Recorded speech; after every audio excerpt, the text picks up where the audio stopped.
베이징의 한 고등학교 교실에서 세계사를 가르치는 중국인 교사가 있습니다. 그의 이름은 리엔 한자로입니다. 20년 넘게 학생들에게 동아시아 3국의 복잡한 관계사를 설명해온 그는 늘 중국의 찬란한 역사와 현재의 발전을 자랑스럽게 여겨왔습니다. 안녕하세요. 저는 베이징에서 고등학교 세계사를 가르치고 있는 리엔이라고 합니다. 교직에 몸담은 지 벌써 22년이 되었네요. 그동안 수많은 학생들에게 한국과 일본이 우리로부터 얼마나 많은 것을 배워갔는지, 한자와 불교, 유교 문화가 어떻게 전파되었는지를 설명하면서 말이죠. 학생들도 고개를 끄덕이며 역시 우리 중국이 동아시아의 중심이었구나라고 받아들였습니다. 하지만 가르치면서도 한편으로는 늘 궁금증이 있었습니다. 분명 역사적으로 긴밀한 관계를 맺어왔고 지금도 경제적으로 밀접하게 연결되어 있는데 왜 때로는 한국과 일본에서 중국에 대한 부정적인 목소리가 들려오는 걸까? 뉴스에서 보는 반중 시위나 정치적 갈등들을 볼 때마다 마음 한구석이 아팠습니다. 그런데 어느 날 평범한 수요일 오후였습니다. 집에 돌아와 온라인 뉴스를 훑어보던 중 한 기사가 제 눈에 확 들어왔습니다. 국제 여론조사 결과 중국에 대한 비호감도 1위 일본 79%, 2위 한국 73%라는 제목이었죠.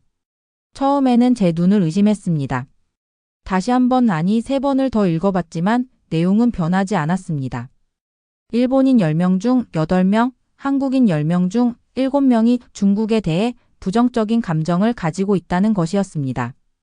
순간 머릿속이 하얘졌습니다. 22년간 학생들에게 중국의 위대함을 가르쳐 왔는데 정작 우리의 가장 가까운 이웃들은 우리를 이렇게 생각하고 있었던 건가요? 제가 자랑스럽게 여겨온 우리의 문화와 역사, 경제 발전이 그들에게는 전혀 다르게 비춰지고 있었던 건가요? 그날 밤 잠을 이루지 못했습니다. 계속해서 한 가지 질문이 머릿속을 맴돌았죠. 왜 우리를 싫어할까?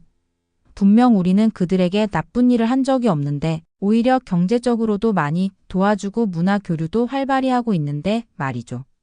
다음날 학교에 가서 이 이야기를 동료 교사들과 나눴습니다. 반응은 크게 2가지로 나뉘었습니다. 일부는 그냥 서구 언론의 중국 때리기 아니냐며 무시하려 했고 다른 일부는 우리도 한번 진지하게 생각해 볼 필요가 있다고 말했습니다. 저는 후자의 의견에 마음이 기울었습니다. 교사로서 그리고 이 시대를 살아가는 중국인으로서 이 문제를 정면으로 마주해야 한다고 생각했거든요. 그래서 결심했습니다. 다음 수업 시간에 이 주제를 학생들과 함께 토론해 보기로 말이죠. 금요일 오후 마지막 수업 시간이었습니다. 저는 평소와 달리 교과서를 덮고 학생들을 둘러보며 말했습니다. 오늘은 조금 특별한 수업을 해보려고 합니다. 여러분은 일본과 한국 사람들이 우리 중국을 어떻게 생각한다고 생각하나요? 학생들의 눈에 호기심이 번뜩였습니다. 그렇게 우리의 특별한 토론이 시작되었습니다. 토론이 시작되자 학생들의 반응은 생각보다 활발했습니다. 가장 먼저 손을 든 것은 평소 역사에 관심이 많았던 왕민이었습니다. 선생님, 일본 사람들이 우리를 싫어하는 건 당연한 것 아닌가요? 과거에 그들이 우리에게 저지른 일들을 생각해보면 말이에요. 왕밍의 발언에 다른 학생들도 고개를 끄덕였습니다. 저도 그 말에 일리가 있다고 생각했습니다. 하지만 조금 더 깊이 파고들어야 할 필요성을 느꼈죠. 그럼 구체적으로 어떤 일들이 있었는지 한번 정리해 볼까요? 저는 화이트보드에 연표를 그리기 시작했습니다. 1894년 청일전쟁부터 시작해서 1931년 만주사변, 1937년 중일전쟁 발발, 그리고 1937년 12월 난징 대학살까지. 학생들의 표정이 점점 어두워졌습니다. 1937년 난징에서 일어난 일은 정말 끔찍했습니다. 6주 동안 최소 20만 명, 많게는 30만 명의 중국인이 학살당했죠. 하지만 문제는 이런 역사적 사실에 대해 일본이 어떤 태도를 보이고 있느냐입니다. 저는 학생들에게 일본 교과서 문제에 대해 자세히 설명했습니다. 어떻게 일본의 일부 교과서가 침략 전쟁을 진출로 표현하고 난징 대학살의 규모를 축소하거나 아예 언급하지 않는지를 보여줬죠. 또한 일본 정치인들의 야스쿠니, 신사참배와 망언 사례들도 함께 다뤘습니다. 2013년 아베 신조 총리가 야스쿠니 신사를 참배했을 때 중국뿐만 아니라 전 세계가 어떤 반응을 보였는지 기억나나요? 심지어 일본의 동맹국인 미국도 실망한다고 공식 성명을 발표했습니다. 학생 중 한 명인 리나가 손을 들었습니다. 그럼 일본 사람들은 왜 그런 태도를 유지하는 건가요? 잘못을 인정하면 되는 것 아닌가요? 정말 좋은 질문이었습니다. 저는 이 문제의 복잡성에 대해 설명했습니다. 일본 사회에는 이중적인 심리가 있습니다. 한편으로는 자신들이 원자폭탄의 피해자라는 의식이 강하고 다른 한편으로는 아시아 여러 나라에 저지른 가해 행위에 대한 죄책감도 있죠. 그런데 이 두 감정이 충돌하면서 오히려 가해 사실을 부정하거나 축소하려는 경향이 나타납니다. 히로시마와 나가사키에 떨어진 원자폭탄의 참상이 너무 컸기 때문에 일본인들은 자신들을 전쟁의 피해자로 기억하는 경향이 강해졌다고 설명했습니다. 이 피해자 의식이 오히려 자신들이 저지른 가해 행위를 외면하게 만드는 심리적 방어막 역할을 하고 있습니다. 또한 일본의 정치 구조에 대해서도 언급했습니다. 전범 기업들과 연결된 정치인들 우위 성향의 미디어들이 어떻게 이런 역사 왜곡을 지속시키고 있는지 알 수 있어요. 그래서 일본은 과거를 인정하는 것을 극도로 꺼립니다.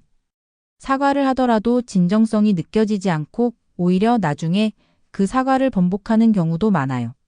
1995년 무라야마 다마처럼 진정성 있는 사과가 나와도 후임 정치인들이 이를 희석시키거나 무력화시키는 발언을 하죠. 이런 일관성 없는 태도가 중국뿐만 아니라 한국 등 주변국들의 불신을 키우고 있습니다. 하지만 우리가 놓치지 말아야 할 것은 모든 일본인이 이런 생각을 가진 건 아니라는 점입니다. 실제로 일본에도 과거사를 진정으로 반성하고 평화를 추구하는 사람들이 많이 있어요. 시민사회에서는 난징 대학살을 기억하고 추모하는 행사들이 열리기도 하고 위안부 문제에 대해 진정성 있는 사과를 요구하는 목소리도 있습니다. 문제는 그런 목소리가 정치적으로 충분히 반영되지 않고 있다는 것이죠. 일본의 정치 시스템과 언론 환경이 이런 평화적이고 성찰적인 목소리보다는 민족주의적이고 우익적인 목소리를 더 부각시키는 경향이 있어요. 학생들은 진지하게 듣고 있었습니다. 그때 뒤쪽에 앉은 장웨이가 질문했습니다. 그럼 한국은 어떤가요? 한국도 일본의 피해를 받았는데 왜 중국까지 싫어하는 걸까요? 그 질문에 교실이 조용해졌습니다. 이제 더 복잡한 이야기를 해야 할 시간이 온 것 같았습니다. 장웨이의 질문은 정말 핵심을 찌르는 것이었습니다. 한국의 경우는 일본과는 완전히 다른 맥락에서 접근해야 했거든요. 한국 문제는 정말 복잡합니다. 여러분이 생각하는 것보다 훨씬 더 미묘하고 다층적이에요. 저는 먼저 한국과 중국의 역사적 관계부터 설명하기 시작했습니다. 한국은 수천 년 동안 우리와 문화적으로 밀접한 관계를 맺어왔습니다. 조선시대에는 명나라와 청나라의 속국이기도 했죠. 하지만 이것이 단순한 지배와 피지배 관계는 아니었어요. 오히려 상호 문화 교류와 존중을 바탕으로 한 관계였습니다. 특히 조선시대의 사대 관계는 서구적인 의미의 식민지 관계와는 달랐어요. 조선은 내정 자치권을 유지하면서도 중국의 문화와 철학을 받아들였고 때로는 조선만의 독창적인 해석을 만들어내기도 했습니다. 학생들이 고개를 끄덕이자 저는 현대의 이야기로 넘어갔습니다. 1992년 한중 수교 이후 두 나라 관계는 정말 급속도로 발전했습니다. 경제 교류는 물론이고 문화 교류도 활발해졌죠. 한류 열풍이 중국을 강타했고 반대로 중국 유학을 가는 한국인들도 크게 늘었습니다. 제가 교사 생활을 시작했던 2000년대 초만 해도 한국에 대한 중국인들의 관심은 정말 뜨거웠어요. 한국 드라마 겨울연가가 중국에서 엄청난 인기를 끌었고 한국 가수들의 공연장은 항상 만석이었죠. 반대로 많은 한국인들이 중국어를 배우고 중국 문화에 관심을 보였어요. 그런데 왜 한국 사람들이 중국에 대해 부정적으로 생각하게 되었을까요? 저는 여러 가지 요인들을 하나씩 설명했습니다. 첫 번째는 동북공정 문제였습니다. 2002년부터 시작된 우리의 동북공정 프로젝트가 한국에서는 큰 논란이 되었습니다. 고구려와 발해의 역사를 중국사로 편입시키려는 시도로 받아들여졌거든요. 한국 사람들 입장에서는 자신들의 역사를 빼앗으려 한다고 느꼈을 것입니다. 물론 우리 입장에서는 순수한 학술 연구였을 수도 있어요. 하지만 한국인들에게는 자신들의 정체성과 직결된 민감한 문제였죠. 고구려는 한국사의 자랑스러운 부분이거든요. 두 번째는 문화 도둑 논란이었습니다. 최근 몇 년간 김치 한복, 판소리 등을 중국 문화라고 주장하는 일들이 반복되면서 한국인들의 반감이 커졌습니다. 특히 젊은 세대들 사이에서 이런 감정이 강해졌죠. 학생 중 한 명인 천리가 의문을 표했습니다. 하지만 선생님, 실제로 그런 문화들 중 일부는 우리나라에서도 오래전부터 있었던 것 아닌가요? 맞습니다. 하지만 문제는 표현 방식이에요. 이것도 중국 문화다라고 말하는 것과 이것은 중국 문화다라고 말하는 것은 완전히 다른 뉘앙스를 줍니다. 전자는 공유와 교류를 의미하지만 후자는 독점과 소유권 주장으로 들릴 수 있어요. 예를 들어 김치의 경우 중국에도 비슷한 절임 채소 문화가 있어요. 하지만 한국의 김치는 수백 년에 걸쳐 한국만의 독특한 발효 방식과 양념법으로 발전한 것이죠.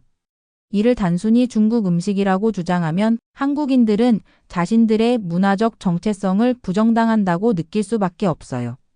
세 번째는 환경 문제였습니다. 미세먼지 문제로 한국인들이 중국에 대해 부정적인 감정을 갖게 된 것도 무시할 수 없습니다. 물론 과학적으로는 복잡한 문제지만 체감상 중국발 미세먼지가 한국에 영향을 준다고 여겨지고 있어요. 네 번째는 북한 문제였습니다. 한국인들은 중국이 북한을 너무 감싸준다고 생각합니다.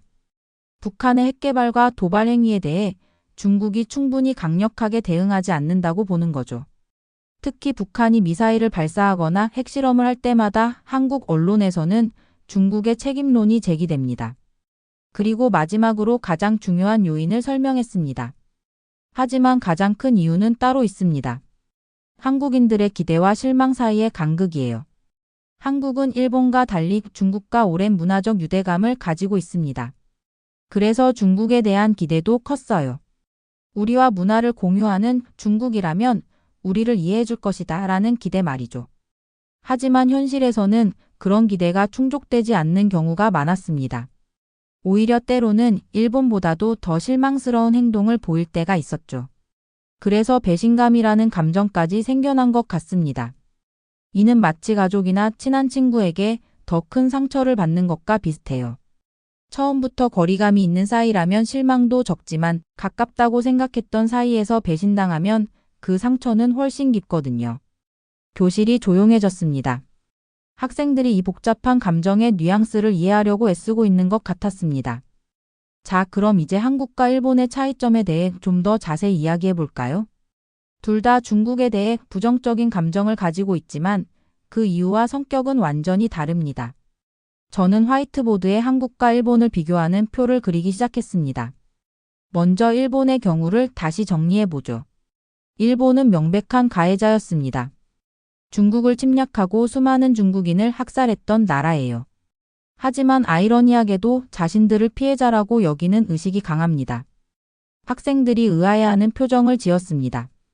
왕밍이 손을 들었습니다.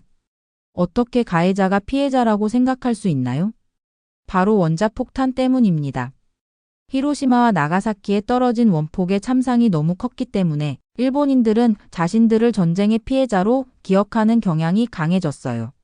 그리고 이 피해자 의식이 오히려 자신들이 저지른 가해, 행위를 외면하게 만드는 심리적 방어막 역할을 하고 있습니다. 그래서 일본은 과거를 인정하는 것을 극도로 꺼립니다. 사과를 하더라도 진정성이 느껴지지 않고 오히려 나중에 그 사과를 번복하는 경우도 많아요.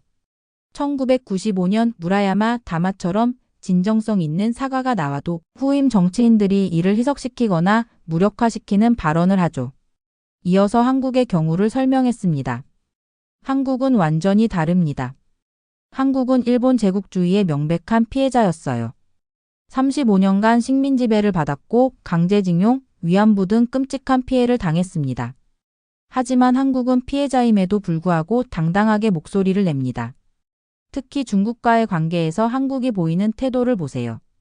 동북공정이나 문화도둑 논란이 생기면 즉시 강력하게 항의하고 자신들의 입장을 분명히 밝힙니다. 이는 일본처럼 과거를 부정하거나 회피하는 것과는 정반대의 태도예요. 구체적인 사례를 들어 설명했습니다. 2017년 사드 배치 문제로 중국이 한국에 경제보복을 가했을 때를 보세요.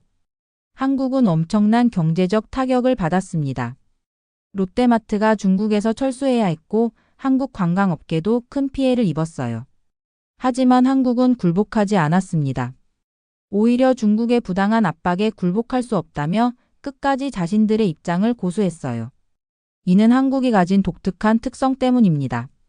작은 나라지만 역사와 문화에 대한 자부심이 매우 강해요.